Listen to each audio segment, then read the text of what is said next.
Okay, good morning and welcome to Yeshiva YouTube to Daily Double Mishnah Yomi. We're learning Maseches Terumos, Perikid Aleph, Mishnah Zion, Tes. How many more Mishnayos are there? I think tomorrow is the last day. Wow. We are finishing second to last, the penultimate Shir Daily Double Mishnah Yomi. We have a great Shir for you today. Unbelievable. We're going to talk more about my famous Chakira over, my famous investigation about the value of Truma versus the actual physical component of Truma. Let's start with Mishnah Zion. Let's say you have a barrel of wine, of oil, of Truma that spills. Even though you have an obligation to watch your Truma, right, to make sure that it doesn't go but it does not destroyed. If it falls down, you don't have to go and pick up every drop. Just like if you had a barrel of oil that was chulin, that wasn't kadosh, wasn't truma, right? You don't have to make sure every drop is picked up and put it back in the barrel. You could just wipe it up like you'd wipe up chulin, because, like I explained yesterday, the difference in shimur is only a isser essay to be ma'abit truma opposed to a lav. So therefore, you just can't be negligent, but you don't have to make yourself crazy about it. The notav shalosh tipim.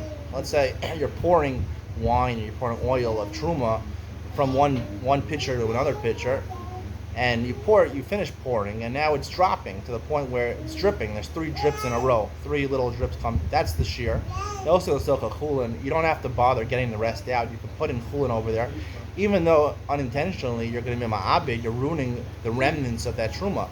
Kina, however, if you leaned the barrel over or the pitcher over with the truma and it'll mitzah, and even though it was dripping 3 drops, now you didn't lean it over completely, so therefore it gathered together, those 3 drops or whatever remnant is there, gathered together to a significant amount. Harezu truma. It's sort of like the Mishnah says, it returns to being truma.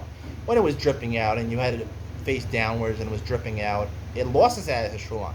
Now it goes back to the status of truma. It's a really weird Mishnah that actually goes back to the status of truma.